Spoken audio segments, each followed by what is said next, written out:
Greetings and welcome to Conversations at Noon on the Connecticut Freedom Trail. I'm Tammy Denise. Through a legislative act of the Connecticut General Assembly, the Amistad Committee Incorporated, along with the Connecticut Historical Commission, established the Connecticut Freedom Trail in 1995. The Amistad Committee Incorporated serves as the statutory partner and overseer of the Connecticut Freedom Trail.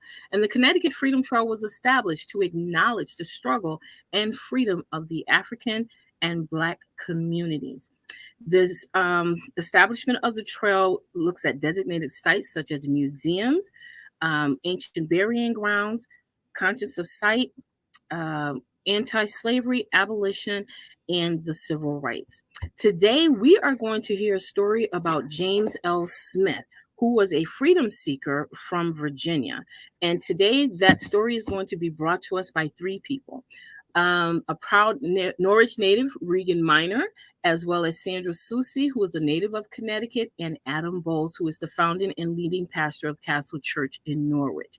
So please, before we introduce our guests, let's remember to check out the survey. Please let us know things that you would like to hear or see on the show, as well as let us know how we are doing. So welcome to the show, Regan Miner. Hi, Tammy. Thank you so much for having us here today.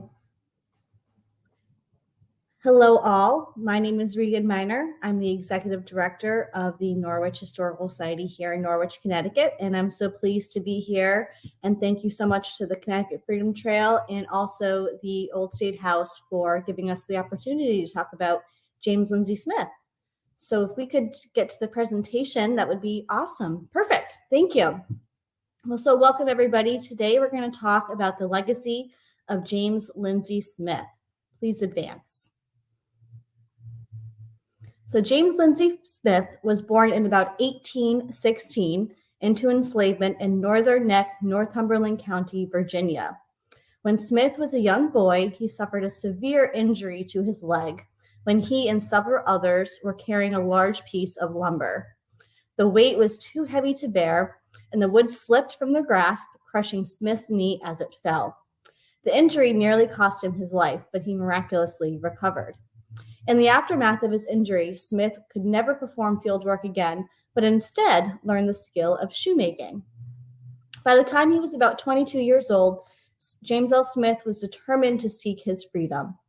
On May 6, 1838, Smith, along with two of his enslaved friends, Zip and Lorenzo, made their plan to escape to Newcastle, Delaware. The journey quickly took its toll on Smith. His childhood injury prevented him from moving quickly, and ultimately he was left behind. Incredibly, by sheer will, Smith continued on and reached Newcastle. From there, he set out for Philadelphia. When he was in Philadelphia, a gentleman named Simpson directed Smith to New York, where he would meet David Ruggles. Ruggles was born a free African American who formerly lived in Norwich, Connecticut, and was a prominent conductor on the Underground Railroad in New York City, where he led hundreds of escaped slaves to freedom, including Frederick Douglass. Continuing on his path, Smith successfully linked up with David Ruggles and was sent onwards to Hartford and then ultimately to Springfield, Massachusetts, to live his life as a free man. While living in Massachusetts, Smith experienced the life he often dreamed of living. He earned a living as a shoemaker, and he received an education at Wilbraham Academy in Springfield. After attending Wilbraham Academy, Smith married Emmeline Minerva Platt in 1842, and the couple settled in Norwich, Connecticut. Smith worked as a shoemaker in Franklin Square, which is located in downtown Norwich. He was also a founding member and minister of the African Methodist Episcopal Zion Church. The couple's daughters, Louise Amelia and Emma Smith, graduated from the Norwich Free Academy. They later became teachers in Washington, D.C.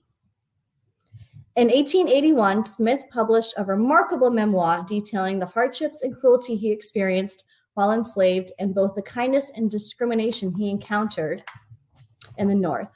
Copies of his book are available at the Leffingwell House Museum here in Norwich. Throughout his book, he provides the reader a contrasting perspective on how the institution of slavery sharply divided the American landscape and how institutional racism and discrimination still followed him and fellow African Americans. Smith passed away around 1884, shortly after publishing his autobiography, and is buried in an unmarked grave in Yentich Cemetery in Norwich. Please advance. In partnership with the Norwich Public School System and the Norwich NAACP branch, the Norwich Historical Society created a lesson plan for 8th grade students here in Norwich. The lesson plan focuses on local history to connect to national events, and we feature James L. Smith's story. James L. Smith's story is also featured on the Norwich Freedom Trail, which is part of our Walk Norwich Trail system. The Walk Norwich Trail system is a self-guided tour. The Freedom Trail celebrates Norwich's rich and diverse story of African American heritage, highlighting notable individuals who played important roles in the movement to end slavery and advance civil rights before and after the United States Civil War. The Walk Norwich Trail systems can be accessible via walknorwich.org. The history of James L. Smith is multifaceted and touches upon slavery, racial issues, education, and political history. Further, he also touches on the concept of achieving the quote-unquote American dream.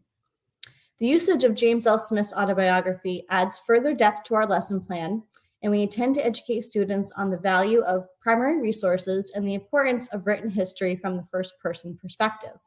In addition to the lesson plan, the Norwich Historical Society created a video highlighting James L. Smith's life. It's a short biographical video, roughly 9 minutes in length, to accompany our lesson. The lesson plan and the video are accessible on our website. In addition, we created this map, as you can see on our slide deck, detailing James L. Smith's journey to freedom, starting from the South and ending here in Norwich. So next up, I'd like to introduce Sandra Soucy, who is the secretary of the Norwich Historical Society and a retired teacher at Norwich Free Academy, to talk more about the research and all of the work she's done with the land records to detail James L. Smith's life in Norwich. So Sandy, you're up.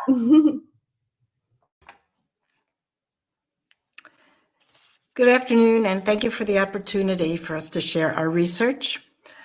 Before becoming a high school history teacher, I had a career as a real estate title searcher. This is where I developed a fascination for local history because real estate transactions and related public records round out and provide official documentation.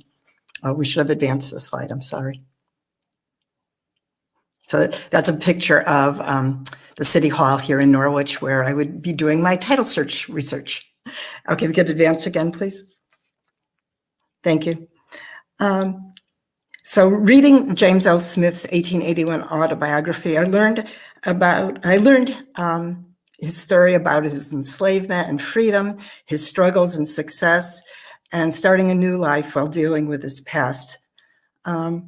So James L. Smith writes in chapter 6 that he moved to Norwich in 1842 and lived first in a tenement on Franklin Street, and then later another tenement on School Street, where he remained for 1 year. Could advance, please. So working with Regan to create a lesson plan on Smith's life, I wanted to include copies of Smith's deeds as primary sources for student use. Here was my start. This passage that I'll read in a second led me to the Norwich land records in pursuit of Smith's purchase of the School Street property. Smith's words are poignant, reflecting the reward he saw in his hard work and efforts. So Smith explained with pride buying his first house. The next year I had accumulated money enough to pay 1/2 for a frame house, only a few steps from where I then lived, before taking possession of it. 3 years from this time, I paid off all the mortgage on the house. Then I truly felt that it was my own, since through my energy and toil, I had gained it. Advance, please. Okay, so these are deed abstracts from the research that I did in the land records. So I started in the grantee index book. Every document that's recorded in the land records is recorded under the seller's name in the grantor index book and the buyer's name in the grantee index book. And the original index books are very enormous. You have to have a lot of arm strength lifting these books and looking at them. Today, everything's digitalized, makes it a lot easier. So James L. Smith bought the property on the southwest side of School Street from John G. Standish with a dwelling house there on standing by a warranty deed, which is the deed of conveyance that's usually used between buyers and sellers. And you can see the date and volume and page where you can find it in the land records. Right after that, Smith finances the property with a mortgage to Norwich Savings Society. And you can see the accuracy of what he's talking about. He said he saved up half, so he's mortgaged half. So I discovered that Smith's recall of time, place, and names was incredibly accurate, which made this research even more rewarding. But following the chain of title raises a lot of questions and leads to other avenues of research. First, it's interesting that Smith, who had escaped from slavery, was able to mortgage the property with a financial institution during the pre-Civil War era. And then I was also interested in who was John G. Standish. That led me to a trip to the library where I did some census research. And I found that Standish was a white man. He was a harness maker. So he was another leather worker. This tied into what I had found out from our city historian, Dale Plummer, who talked about the tradesmen, especially leather workers, were often on the forefront of social reform. So we can interpret this to mean that people working in leather, others, cobblers, harness makers, may be protected and provided sustenance to Smith. We also know from his book that he did subcontract shoemaking work from other cobblers here in Norwich. You can advance the slide, please. So this is, for your information, what a deed looks like from the 1800s. The handwriting on the side is mine, but the transcribed version in the photocopy here, you can see it starts at the bottom of page 287 in volume 52. I guess they didn't waste paper.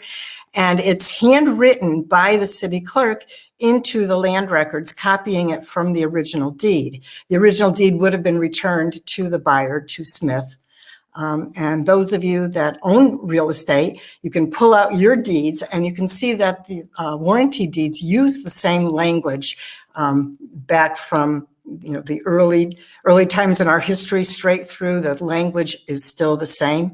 To all people to whom these presents shall come greeting, know ye that I, John G. Standish of Norwich in the county of New London and state of Connecticut, for the consideration of $600, received to my full satisfaction of James L. Smith of said Norwich, to give, grant, bargain, sell, and confirm unto the said James L. Smith a certain tract or lot of land lying in the city of Norwich in said town of, and we can advance the slides. I'm not going to read the whole thing, but just wanted to get you familiar with the language and with the handwriting, because 19th century cursive sometimes is difficult for people to read. And so this is what the remaining of the deed describes the property in what's called a metes and bounds description. And if you advance the slide, I'll show you a transcribed version of this. So this is the way the property is described in Smith's deed. It's a very accurate way of describing property. It starts at a certain point in School Street. It follows compass bearings and accurate measurements of the outline of the property. And they use rods and links, which are surveyors' measurements to establish the length of the property. And as a title searcher, I would have had my compass and my ruler, and I would have drawn out the description. And if you look where my face is, let me see if I can get it. This is my description of the property there. Thank you. I meant to put it online, but I forgot to put it into the slides. So again, just to show the, excuse me for a moment, to show the accuracy of the property. And this description follows the property from deed to deed. Okay, thank you. Can move to the next slide. So according to the 1860 census, James L. Smith's household consisted of himself, his wife, and his 4 children, with his youngest born in 1856. And so he writes in his autobiography, as the years rolled on, my family began to increase, so I deemed it necessary to procure a larger house. Having made several attempts, I bought a desirable one on Oak Street. Okay, you can advance, please. Yet the new home, the need for a new home didn't come without problems. Smith explained, after a struggle of a few years, we moved into our new home. Reader, you must not think I obtained it without any trouble. Ah, no, it was under difficulties. I had many a heartache. I was persecuted on every hand for getting a home. While many would be encouraged for their industry and toil, my people are subject to all sorts of abuse for buying desirable homes for their families. So Smith describes the trouble he had in purchasing his home on Oak Street. A check of the land records seems to bear this out. And if you'll advance, please. Thank you. So this is an abstract of 2 deeds that I found in the land records when Smith purchases the property. Smith gets the property through what's called a straw deed transaction. So Smith does not buy it directly from the sellers. Instead, there was a middle person who it's conveyed to first. Straw deeds were often used to conceal either the buyer or the seller. So was this done because Smith was Black? This seems to support Smith's lament as he described the purchase in his autobiography. So take a quick look at the abstracts. Smith gets the property through a quitclaim deed for $1,450 from Charles Johnson on February 9th, 1857. But 4 days before that purchase, if you look at the bottom abstract, that same person, Charles Johnson, buys the property for the exact same amount of money, $1,450, from Amos Wells and Ellie Ann Wells. So again, was the straw transaction done to conceal the buyer or the seller from each other? So who were these people involved? Well, Charles Johnson was a banker from the census records that I researched. He was a white male, and I'm guessing, without being able to verify this yet, that he might have worked for Norwich Savings Society, because that is where Smith gets his mortgage for this property. But who were Amos Wells and Ellie Ann Wells? That I haven't been able to definitively discover. I could not find them in census or city directory records in Norwich, but I did find an Amos Wells in earlier census records as living in, once I found him in Groton, and 2 times a man by the same name in Colchester. They're listed as white men. The census listing doesn't name their wife, but lists a female living in the premises. So are these the same people? I have not been able to establish this, and we'll need to do more research on that. You can advance the slide, please. Okay, so Smith then mortgages the property to Norwich Savings Society on that same date that he purchased the property. It's released years later, so you can see Smith is actively, even though he needs to finance the property, he pays off his mortgages, or his family pays off as the years progress. Okay, you can advance, please. So I've shown you the copy of the quitclaim deed from Charles Johnson to James L. Smith, because I also wanted to show you the evolution of the deeds. First, we saw them hand transcribed in by the town clerk or the city clerk. Here you have more of a fill in the blank, but still transcribed in. And then here's the property description of the Oak Street property. Okay, you can move on, thank you. Smith and his family lived in the Oak Street property. He lives there until his death in 1884, and the family continues to live after. Now, there's an overlap between when Smith bought the property in Oak Street and before he sold the School Street property. And 2 years after he purchases the Oak Street property, he sells the School Street property to Patrick Murtha for $500. It's interesting that he sells it for less than he purchased it. I did a little bit of research of the economic situation of the United States in the 1850s, and there was an economic downturn, so maybe that's the reason for the reduced price. I'm not sure. Smith reserved to himself the use and occupancy of the premises for about 8 more months, again, which is interesting because he already had purchased the Oak Street property.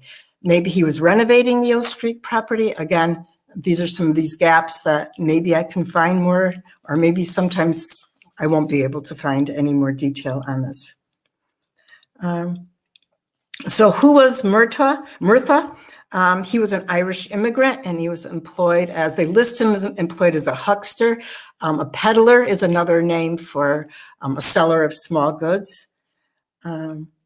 And so this also mirrors the Irish immigration to Norwich and to what's called the Jail Hill section of Norwich, where School Street is located. So again, that tie-in between the land records and what's going on in Norwich history and in US history. Thank you, you can move on. Okay, so nearly 20 years after the purchase of the Oak Street property, Smith conveys the property again through a straw deed to his wife, Emmeline. I'm going to call her Emmeline. I'm not sure whether it's Emmeline or Emmeline, so I'm going to call her Emmeline. So Smith first conveys the property to a Samuel Buckley by quitclaim deed, and then Buckley turns around immediately and conveys it to Emmeline Smith.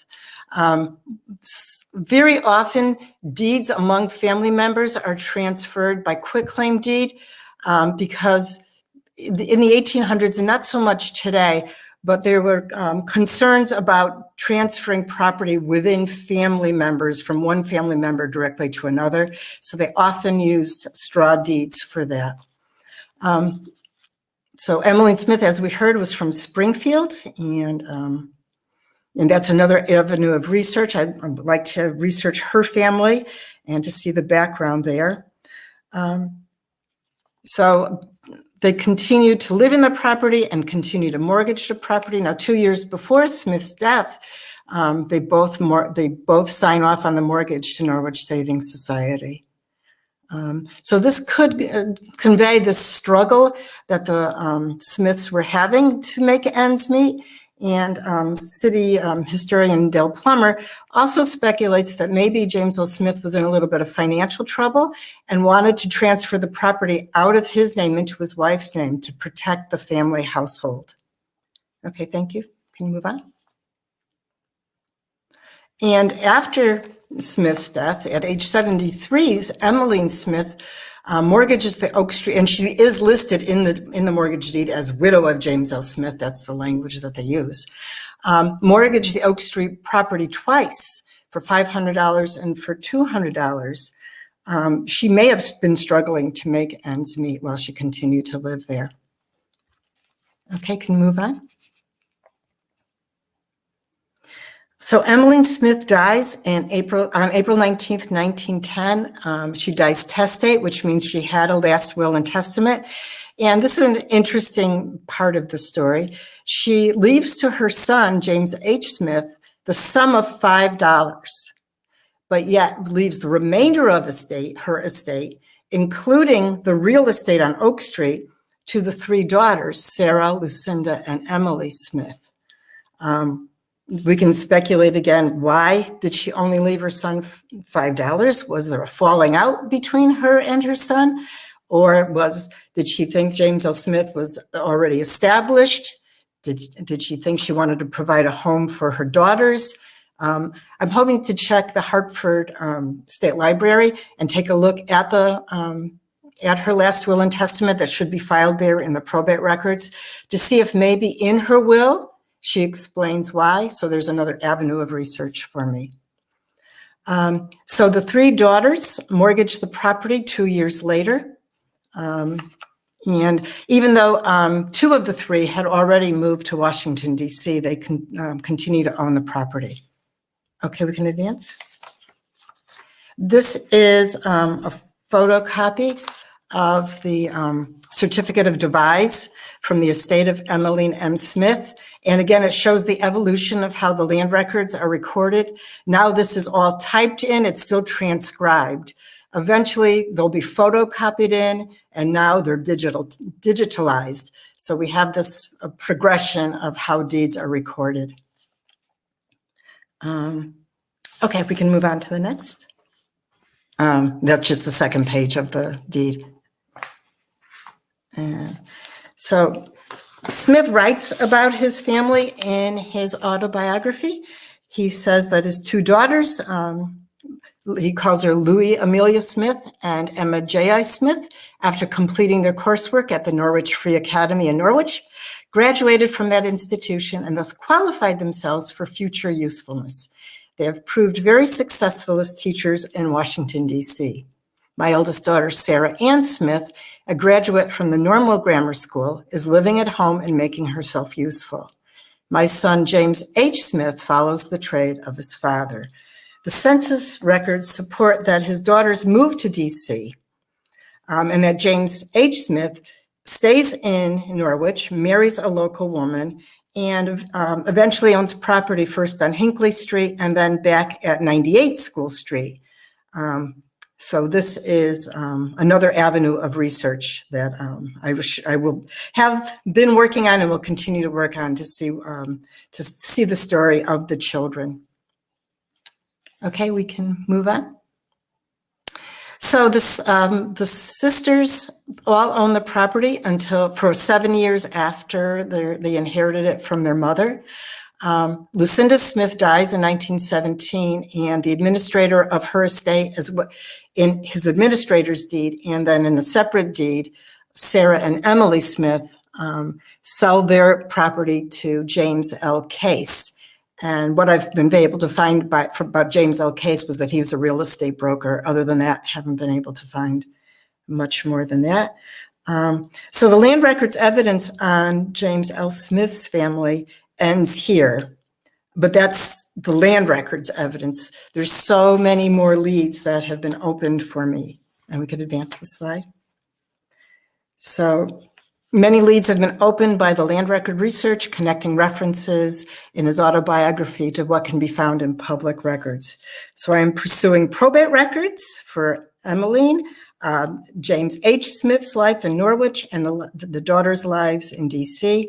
Also, references in the autobiography, James L. Smith mentions many business and personal contacts, which I've been connecting them to the city directory and census.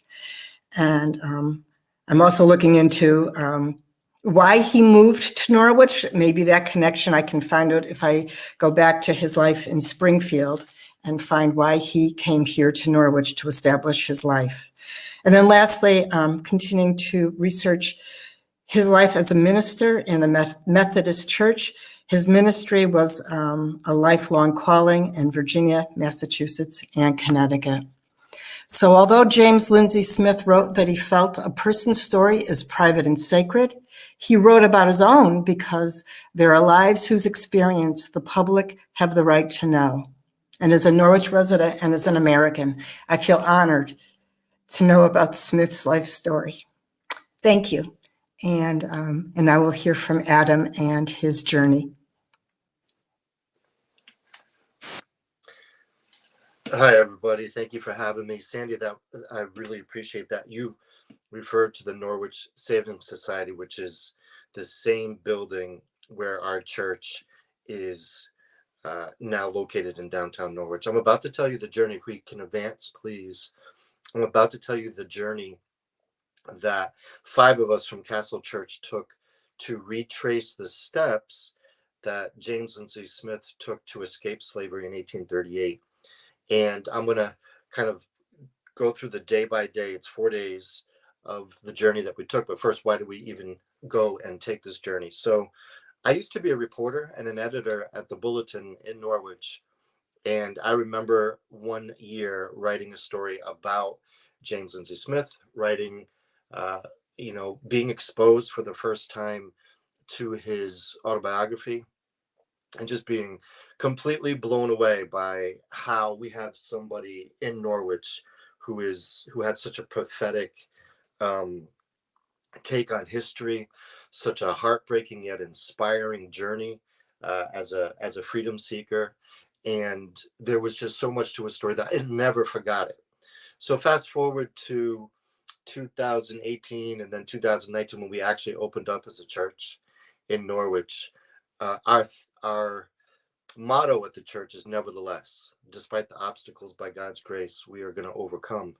And so that's always been there. Then, of course, several months after we opened the church, everybody has a pandemic story, and ours is, we had to shut down and just go online only. So during that time, we really began to emphasize the theme of resilience. So it's kind of merging some things that were in our vision as a church. And so as we're coming out of the pandemic, and also we want to encourage the city, encourage Eastern Connecticut with this message of resilience. And also right next to our church is a rundown, abandoned courtyard that we rent in the building. And we got the landlord's permission to convert the courtyard into a park.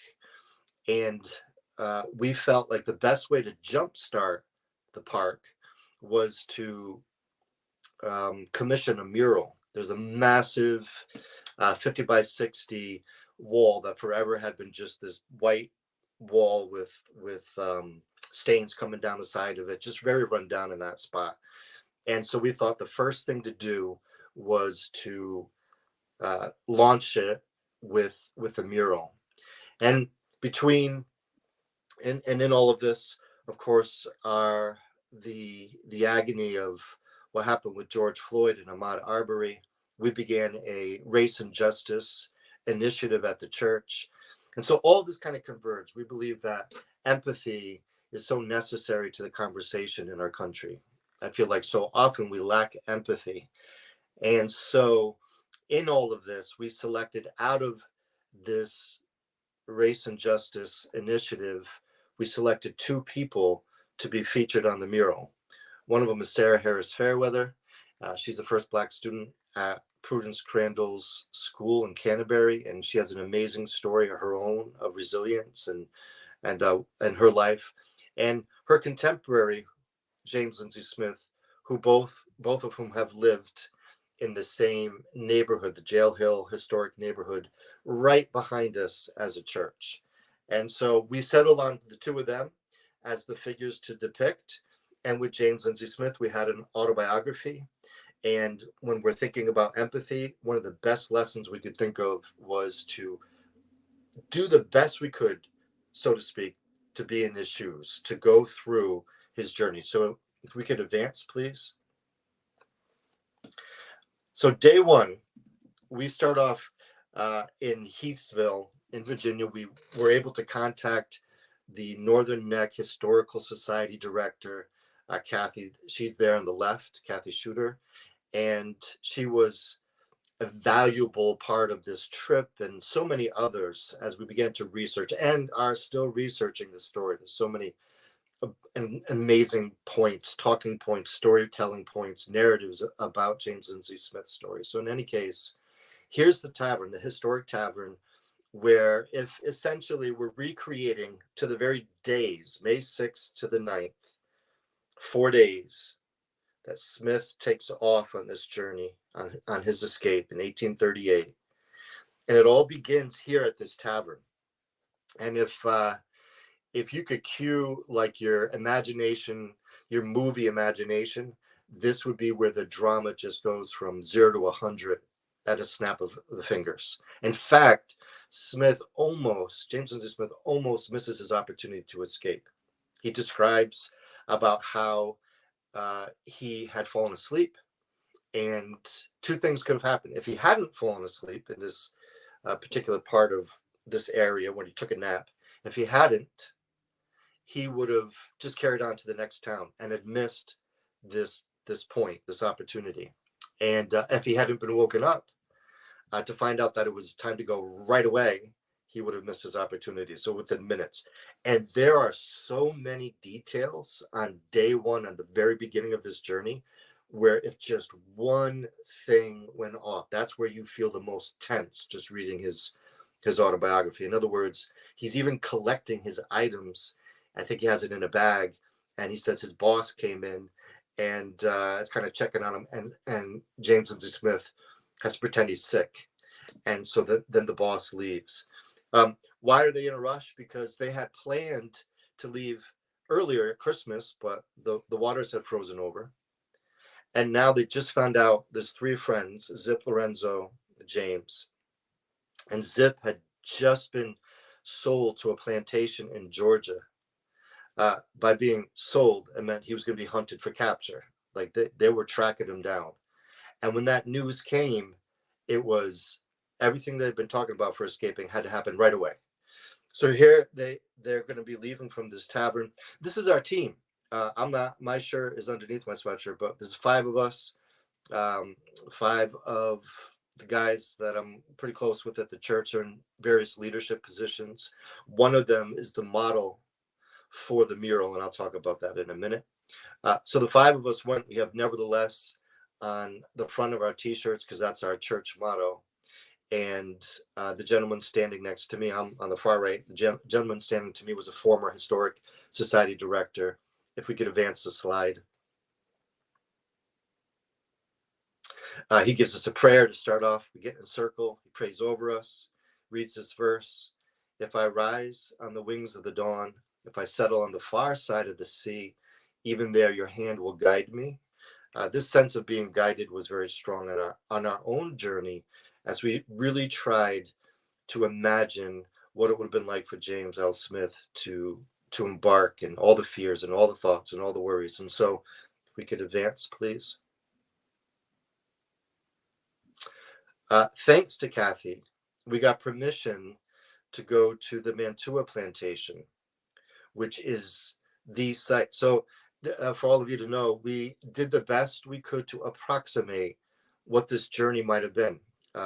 For example, Kathy from the Historical Society had been studying, one of those wonderful coincidences. She had been studying the book for 2 years, right down to the details of how far and distances, and based on what James L. Smith had said in the book and where things would have been, and back all the things that gave us not just a haphazard guess, but as best as we could, with her help and some other historians, where they might have been. So Smith and his 2 friends race on to this plantation as she took us down to where the original road would have been, from the tavern down to the Cone River.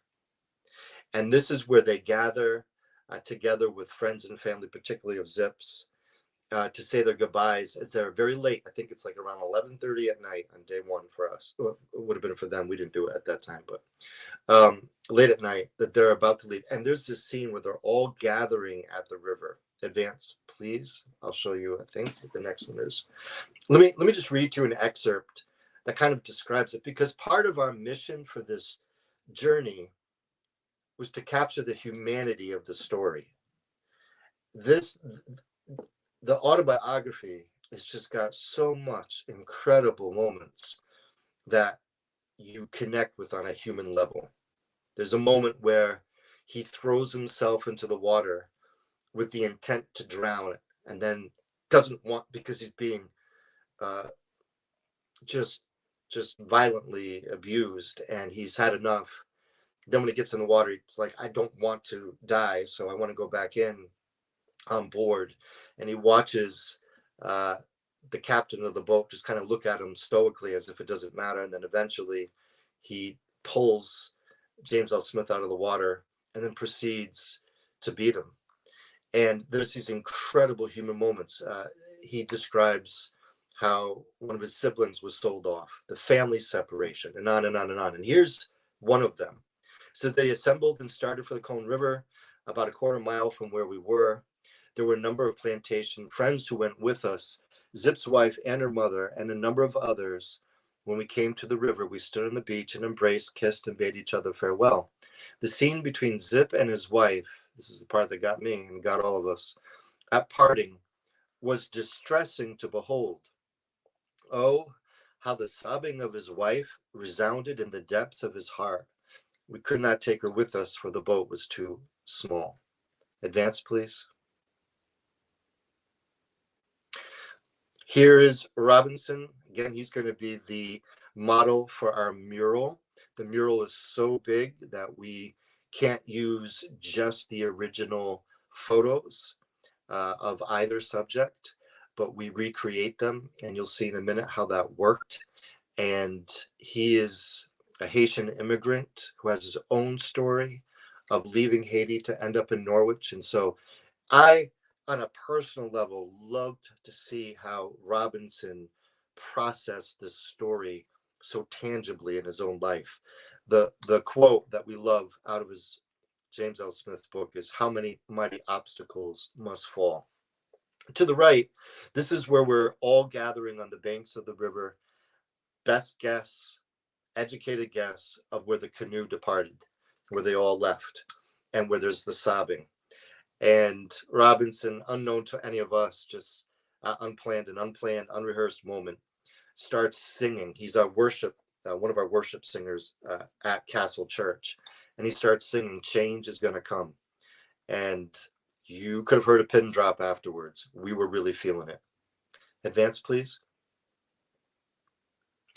We also went on the same day to a little bit further up the road, so to speak, where we met a man named Lake, who owns an oyster company for generations. And he can trace through his family back to the very site where James L. Smith and the two of them, and the other two, ditched their canoe for a larger sailboat. We actually went to the site where that would have happened. There's 2 points that it could have possibly happened right in that area, and we looked at both of them. And just to hear Lake's story, Lake was deeply moved by our journey. He became one of our givers. You know, he was so moved. He was very generous, and we loved meeting the people along the way. And I'm telling you, by this point, we're really feeling the journey from a different level. It's one thing to read it, but to try to put yourself and your senses into that moment is the best we could do. Advance, please. Day 2. Okay, so we had to kind of improvise here because it was incredibly stormy that day. Originally, we were going to take the journey all the way up in one fell swoop to Frenchtown, Maryland, but we did, even though it was very stormy. I mean, they were turning boats back, and but in any case, we took for day 2, so midnight from day 1 into day 2. we took a small chartered boat down the Cone River to the mouth of the Chesapeake Bay. If you read Frederick Douglass's autobiography, obviously he talks about his own, as he looks out on the Chesapeake Bay, and his own prayers for deliverance, and just, you know, the contemporary connections that are so powerful with James L. Smith's life. Advance, please. Yeah, it was incredibly stormy, and I had made an executive decision that we were not going to go the whole way. We turned back, and later the captain said that was a good move. He's a captain of a boat, so he acted like he wasn't worried, but I was reading his lips, and when he said the waters are raging, as soon as I heard raging, I said, we're out, making an executive decision. These guys were all up for it. And we also, even though we're subject to arbitrary weather conditions, you just get a sense of every step of the way how dangerous this is. It's like you sense how fast his heart must have been beating on this trip. I also need to point out that among the team of 5 of us who went is my brother-in-law, who does incredible videos. He's a videographer, and he's producing, as we speak, a video based on this trip, as well as to the mural. Advance, please. Day 3. Okay, so we take that one trip, and then instead of taking the boat up, we drive up, and then we get to the location. We also connected with a local historian there, James Meek, who had done incredible amounts of research, and to the point where we were walking through the woods, and we were cutting down and getting past the brush to get to the likely place where, after the 3 of them get off the sailboat, and now they are walking up the Frenchtown Railroad. And this is the moment that captures for us our motto. It's when James L. Smith just wants to quit and give up. He had suffered a leg injury when he and someone else as children were carrying some timber. The timber kind of fell, and one of the kids died, and the timber fell on his leg, and he never recovered. The master of the plantation didn't get him the medical care, allowed him to suffer, and so he suffered an injury, so that it's on this portion of the trip where he can't keep up. And they actually say to him, we can't be together, we're all going to get caught. So they all separate, and this is his nevertheless moment. But yet, as he put it, a voice told him to press on, and if he was going to get caught, let it be heading toward freedom. We actually took a moment right by that sign to just read the excerpt, if you want to know how we were processing chapter 4 of this book. Advance, please. I, being lame, was not able to keep up with them. This is an excerpt. At last, Zip said to me, Lindsay, we shall have to leave you, for our enemies are after us. Again, it's like the heart beating moment. Ever since the tavern, it's just nonstop adrenaline and danger and incredible courage.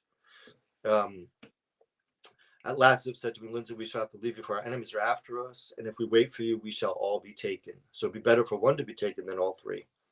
When I had lost sight of them, I sat down by the roadside and wept, prayed, and wished myself back where I first started.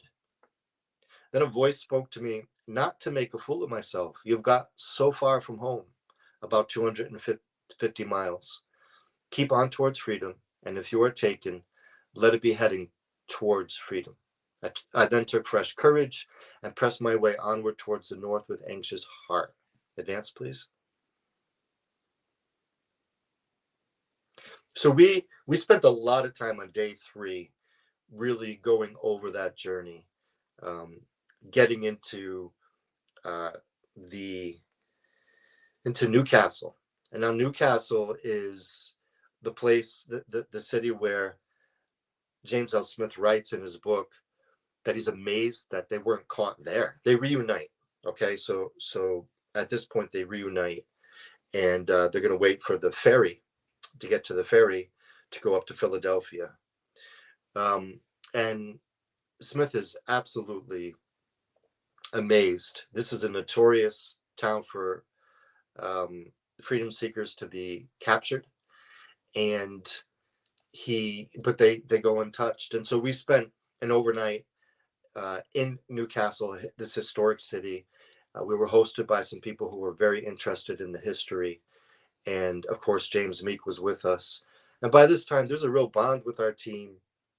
We've spent a lot of time talking about James L. Smith's life. We have read excerpts from the book. We've imagined. We've gone through every portion of the book and matched it as best as possible.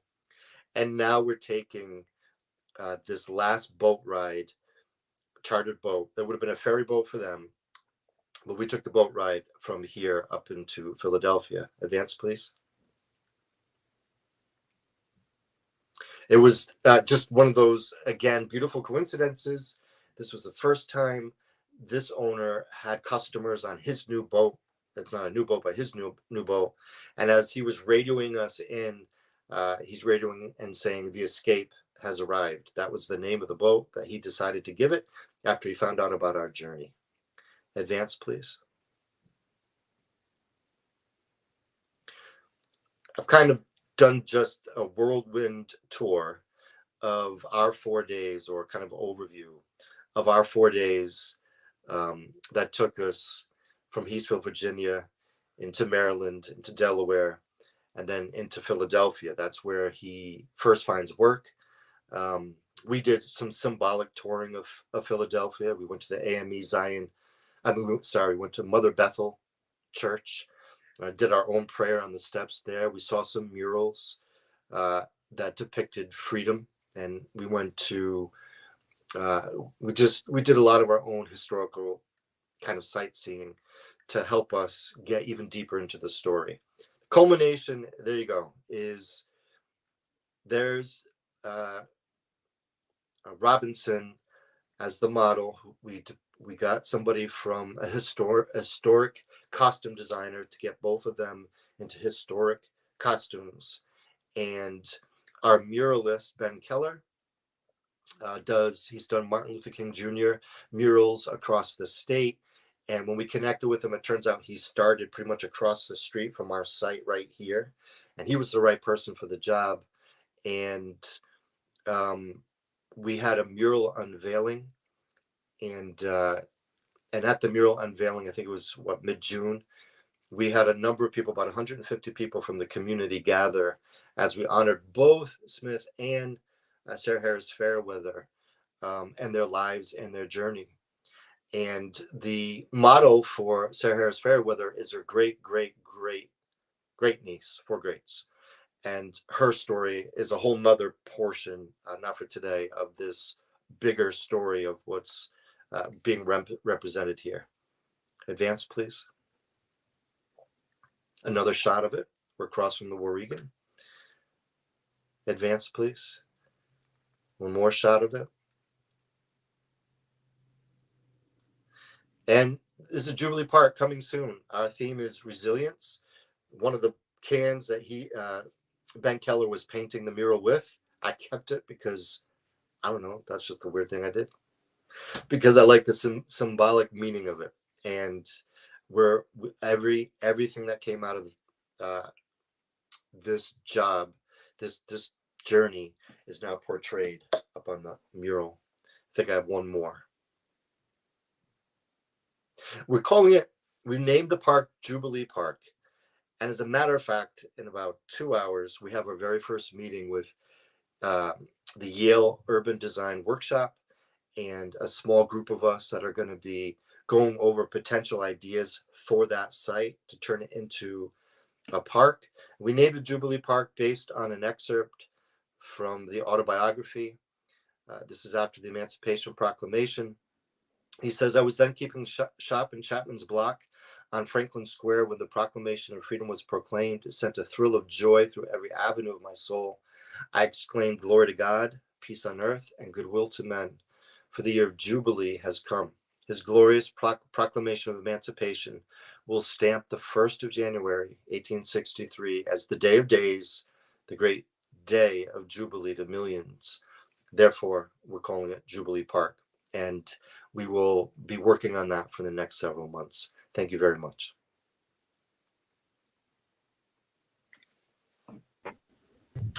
Thank you so very much. What a wonderful presentation, Regan, Sandra, and Adam. Thank you. Thank you. We do have a few questions.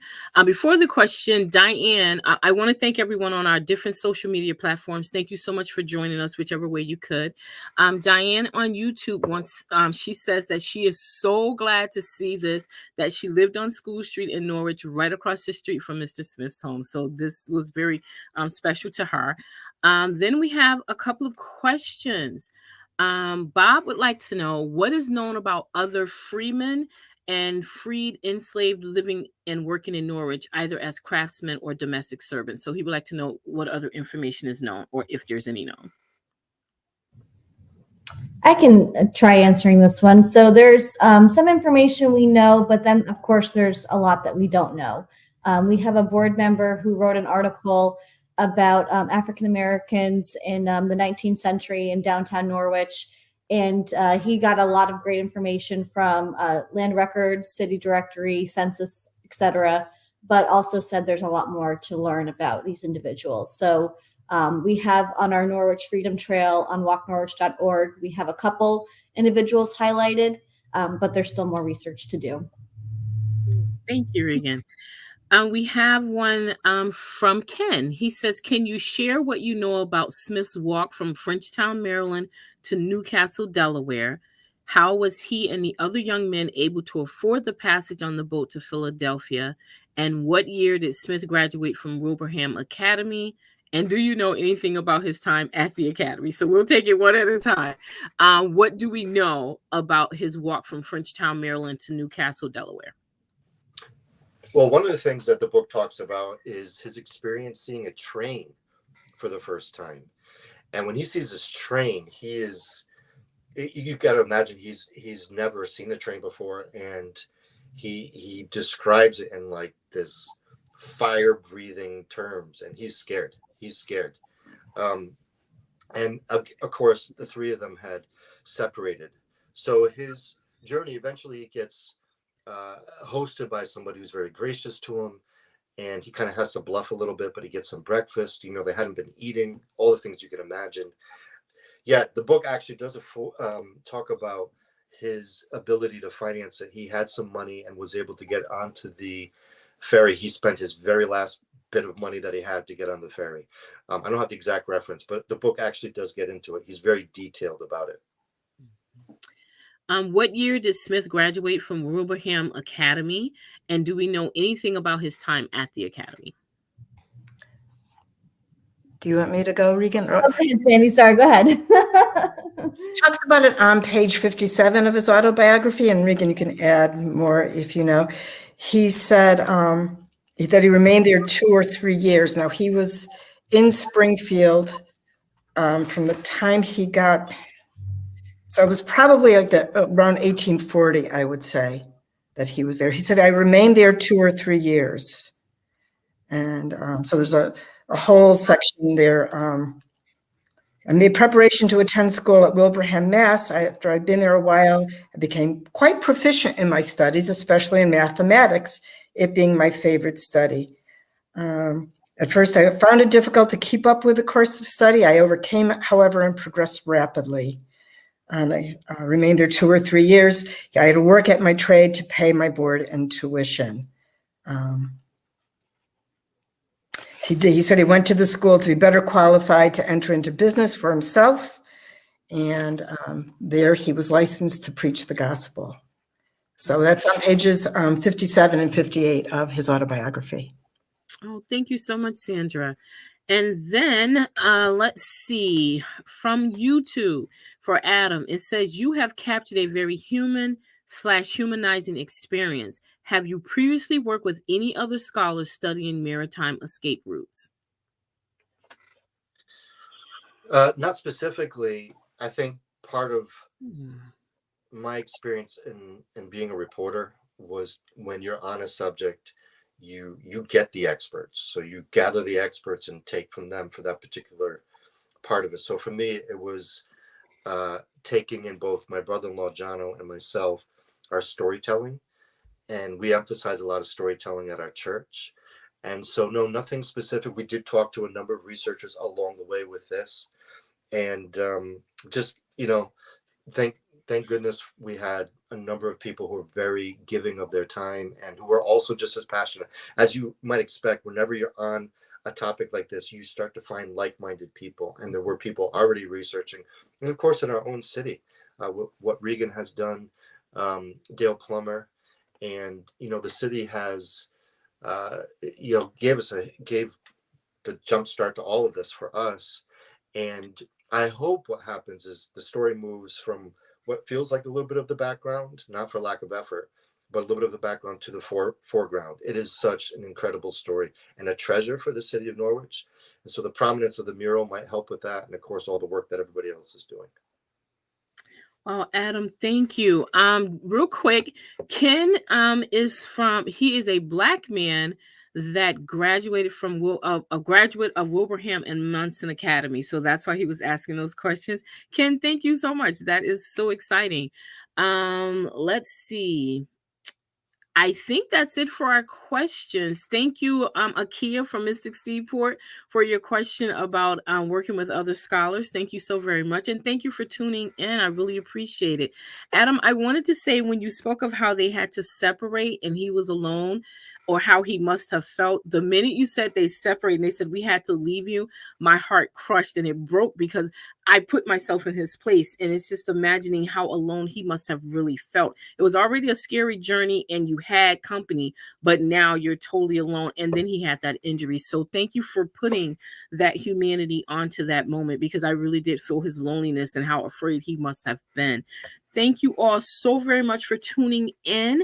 Again, please fill out the surveys for us. Let us know how we're doing. What are the subjects or topics you would like to see on the Conversation at Noon on the Freedom Trail? Thank you again, Regan, Sandra, and Adam. We really appreciate your time. Join us next month for our Conversation at Noon with the Witness Stone Project, telling the stories of the enslaved across Connecticut. So if you have any questions about the Witness Stone, or if you've never even heard of it, please join us, where the founder will tell us how it began and give us reviews of what's going on and answer any questions you may have. That is for Tuesday, November 22nd at noon. And then for a special treat in December, we have a year in review on the Connecticut Freedom Trail with myself, the chairman, Charles Warner Jr., and the coordinator of the Freedom Trail, Todd Levine. Again, thank you all so very much for taking time out of your day to spend with us. We really appreciate you. Until the next time.